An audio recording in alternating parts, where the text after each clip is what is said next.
Nagsalita ng may-ari ng group of companies na nasa likod umano ng mga peking NGO na nakakatanggap daw ng pork barrel mula sa ilang senador at kongresista. Pinabulaanan niya ang akusasyon sa kanya at sinabing hindi niya personal nakakilala ang mga pinaparatangang mambabatas. Balitang hatid ni Susan Enriquez. Sa pahayag ng whistleblower na si Ben Harloy sa NBI, itinuro niya si Janet Lim Napoles bilang may-ari ng kumpanyang JLN Group of Companies kung saan pinapadaan ng pork barrel para sa mga umano'y peking NGO. Pero sa panayam ng GMA News, pinabulaanan ni Napoles sa mga aligasyon laban sa kanya. Mrs. Napoles, 10 years na raw ongoing itong alleged scam na ito. Anong masasabi niyo rito? 10 years, 10 billion pesos. Anong comment? Wow, napakalaki niyan, 10 billion peso. Buong release na yan ng Kongreso at Senado. So, bakit for 10 years, ngayon lang sila nagsalita? Ngayon sila na, kasi may mga kasalanan sila. Yung Benhar, Kilap-Kilap Loy na yan, ay anak ng aming katulong. Hindi direct ka mag-anak? Hindi ho, malayong, alam nyo naman sa probinsya, pagka-upilido, kaya malayong ka mag-anak ng magulang ko. Ano yung sama ng loob niya sa inyo kung bakit niya ginawa ito? So nag-ugat ito nang malaman namin na sinasign for niya ang mga aking passbook, nag-loan siya against my money sa bangko na pinatunayan niya ng aming affidavit. Doon ho, nung nahuli siya, kaya ang pakiusap niya, instead na ipakulong, mag-retreat na lang daw po. Ano naman itong JLN Enterprises na sinasabi sa Inquirer na may komisyon na napupunta sa mga senador and then part rin napupunta sa inyo? Allegation po nila yan, patunayan po nila.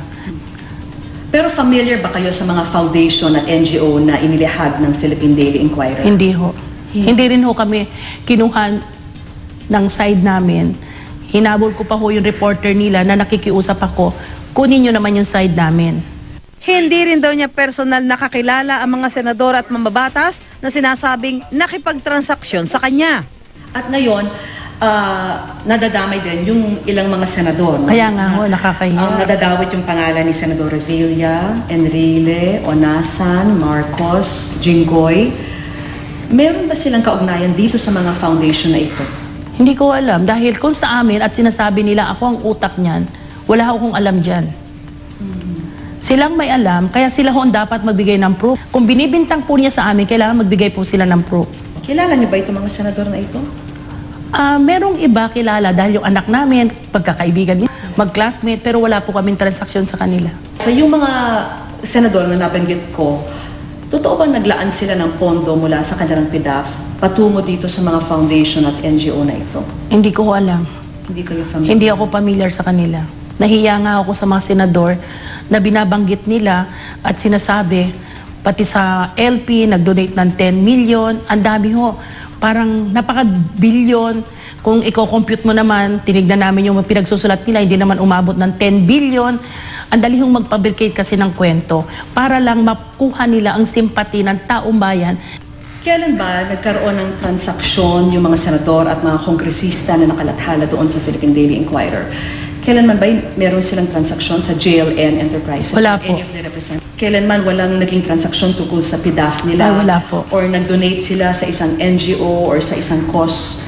Hindi ko po alam trabaho nun, hindi ko po alam. I cannot say para sa isang senador ho, kasi wala po ako alam. Buti pa nga ho sina Benhar, ang dami po nilang nalalaman sa senador. Kung hindi ho sa inyo itong mga foundation na ito, kay Benhar ba ito? Siya ba yung nagtayo ng mga foundation at NGO na ito? Siya lang ho nakakaalam niya, mahirap naman sabihin ko. Siyang sumagot kung sino. Ano masasabi nyo na binansagan kayong mother of all scams? Hindi po. Ako ay isang mother ng mga anak ko. Si Benhar Kilap-Kilap Loy ang scammer. Susan Enriquez, GMA News.